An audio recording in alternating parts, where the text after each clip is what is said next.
Bonjour à toutes et à tous. Oui, je sais, ça faisait longtemps, mais bon, mieux vaut tard que jamais. Aujourd'hui, nous n'allons pas parler d'un film, nous n'avons pas parlé d'une série, même si je ferai des vidéos sur Loki saison 2, Ahsoka, rassurez-vous, ça arrive, je suis juste très à la bourre par mon manque d'internet, mais j'en ai déjà parlé dans une précédente vidéo. Aujourd'hui, nous n'allons pas parler du coup d'un contenu audiovisuel auquel on pourrait penser. Je vais plutôt revenir sur une sorte de documentaire en plusieurs parties, ou série documentaire, appelez ça comme vous voulez. Et aujourd'hui, nous allons parler de Formule 1, mais pas au sens je vais critiquer un Grand Prix comme j'ai l'habitude de le faire avec le SME Racing Talk. Non, là, ce serait plutôt quelque chose d'un petit peu plus différent, on va dire.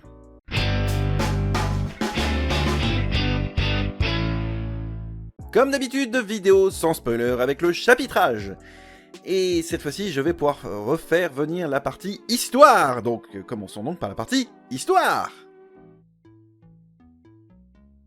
Pour ceux qui viennent fraîchement d'arriver sur la chaîne, alors déjà, bienvenue, parce que j'ai vu que le compteur d'abonnés a quand même un petit peu augmenté. Donc, déjà, merci à vous de vous être abonnés, c'est cool. En début d'année 2023, j'étais revenu sur le cas de la série Netflix Drive to Survive. Alors, le principe de Drive to Survive étant de pouvoir faire une sorte de rétrospective en 8 ou 9 épisodes par saison d'une saison de Formule 1. Exemple, en 2023 sortait la saison 5 de Drive to Survive qui revenait donc sur la saison 2022 de Formule 1. Les premières saisons étaient cool, avec le temps, la série s'est fortement dégradée et commence à avoir beaucoup de parti pris et même réécrire l'histoire, même si la finalité reste la même. Drive to Survive étant un contenu moderne, la série dont on parle aujourd'hui, Brawn GP, donc la série sur Brawn GP, sur Disney+, alors, a un principe similaire à Drive to Survive, et l'objectif étant de raconter l'une des plus belles histoires de la Formule 1, c'est-à-dire la saison 2009, et comment cette écurie qui aurait dû couler est arrivée là où elle est à l'heure actuelle, voilà, parmi les légendes de la discipline de la Formule 1. Voilà, donc en gros, le principe même de l'histoire de cette série documentaire, c'est de retracer le parcours de cette écurie de légende qui est Brawn GP. Bien évidemment, si j'ai parlé et mentionné le cas de Drive to Survive, ce n'est pas anodin. Il s'avère que Drive to Survive a beaucoup de défauts à l'heure actuelle, alors bien évidemment la prochaine saison devrait arriver d'ici 2024, c'est-à-dire quelques jours avant le début de la prochaine saison de Formule 1, le timing est parfait. Sauf que cette saison de... Alors je veux dire cette saison, techniquement c'est pas vraiment une saison, mais c'est plutôt ce documentaire en 4 parties, j'appelle pas ça une saison, donc c'est un documentaire en 4 parties, qui retrace du coup l'histoire de Brawn GP, et ce qu'on devrait attendre en théorie de Drive to Survive. Donc, est-ce que Disney a fait mieux que Netflix ? La réponse est oui. C'est la fin de cette vidéo, merci. Non, non. Le truc, c'est que cette série sur Brawn GP... Alors, je vais essayer de revenir point par point. Première chose importante. A-t-on besoin d'être connaisseur dans la Formule 1 pour connaître ou apprécier cette série ? Non. Tout le monde peut le regarder et tout le monde va apprendre des trucs.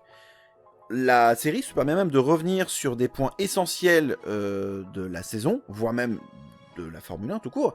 Exemple, le fonctionnement du double diffuseur, voire même un fonctionnement aérodynamique de la voiture.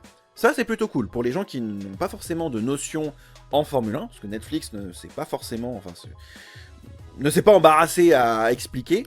Au moins, cette série Netflix, cette série Disney+, lapsus, cette série Disney+, s'est permis de pouvoir expliquer des choses, ce qui fait que pour des néophytes, c'est plutôt intéressant. Deuxième point positif, l'ajout de Keanu Reeves. Alors vous allez me dire, oui, est-ce que ça ajoute vraiment quelque chose à la série ? Oui. Pas parce que c'est Keanu Reeves, C'est que concrètement, Keanu Reeves, alors, comment essayer de décrire ça ? On sent un gamin qui est face à ses idoles. Alors c'est paradoxal vu que c'est Keanu Reeves, c'est-à-dire que normalement tout le monde adore Keanu Reeves, en théorie. Clairement, Keanu Reeves apporte une valeur ajoutée, apporte quelque chose en plus. Il est fan, mais il pose des questions sans mettre les gens mal à l'aise. Et il y a un tour de table énorme, dans le sens où il va demander à Ross Brawn, le manager de cette écurie, enfin le mec qui porte le nom de l'écurie en question, Jenson Button et Rubens Barrichello, qui sont les pilotes, Il va demander à des ingénieurs, à des stratégistes, à tout un tas de membres de l'équipe, mais aussi à des gens extérieurs à BrownGP et qui sont en lien avec BrownGP. Des gens de d'autres écuries, le patron de la Formule 1 de l'époque, enfin il va demander à plein de personnes. Et au final, c'est ultra complet, mais ça ne fait pas du Drive to Survive.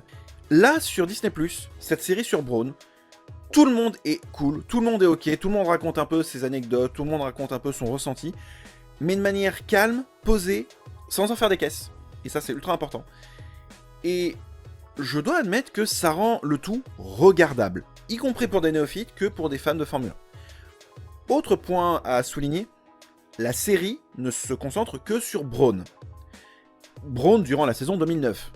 Mais, chose intéressante, je prends le cas d'un confrère YouTube, Formule Blabla par exemple, qui lui avait fait une rétrospective sur la saison 2009, il était revenu sur beaucoup de choses, y compris le Crashgate. Voilà. Si vous ne savez pas ce qu'est le Crashgate, je vous invite à aller voir du coup les vidéos de Formule Blabla pour vous donner une idée.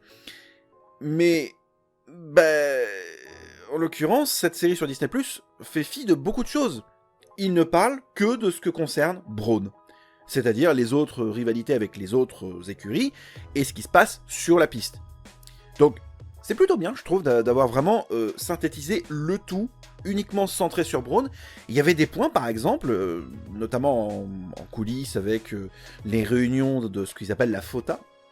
C'est l'association des teams d'écuries de Formule 1, notamment. Tout cet aspect-là, en fait, je trouve ça bien d'avoir pu l'expliquer.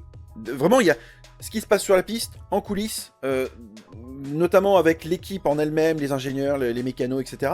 Mais aussi d'un point de vue politique. Et vraiment, tout est expliqué, c'est clair, c'est net. En fait, cette série BrownGP est ce que la série Netflix devrait être. Et c'est bien, en fait. Vraiment, j'aurais tendance à recommander cette série pour tout le monde. Après, oui, il faut apprécier un minimum le sport, ou être peut-être curieuse et curieux, peut-être, je dirais. Réellement, si la Formule 1 ne vous dérange pas, ou si vous voulez découvrir sans doute la plus belle histoire, ou l'une des plus belles histoires de l'histoire de la Formule 1, je vous recommande concrètement cette série sur Disney+, donc la série sur BrownGP, qui mériterait sans doute votre attention, parce que c'est vraiment l'une des plus belles histoires de la Formule 1, et cette écurie qui sort de nulle part, avec un contexte où ils étaient même pas sûrs d'être engagés, et voilà, je ne vous spoil pas la fin, parce que ce serait dommage, vraiment, il y a tellement de subtilité dans cette série, il y a tellement de choses positives dans cette série, et Keanu Reeves apporte vraiment ce côté, je suis un spectateur lambda, mais j'adore l'histoire de cette écurie, et je veux vous poser plein de questions, racontez-moi votre ressenti, et il arrive à s'effacer pour laisser les protagonistes bien mis en avant. Je trouve ça cool. Là où beaucoup ce serait un peu accaparé le programme, ou ce serait un peu accaparé le truc, en disant « Oui, c'est mon truc !» Non, Keanu Reeves, c'est bien effacé, et c'est cool. Franchement, c'est cool. Honnêtement, mettez-vous à la place de Keanu Reeves 2 minutes, clairement, vous pouvez vraiment kiffer sans problème ce programme.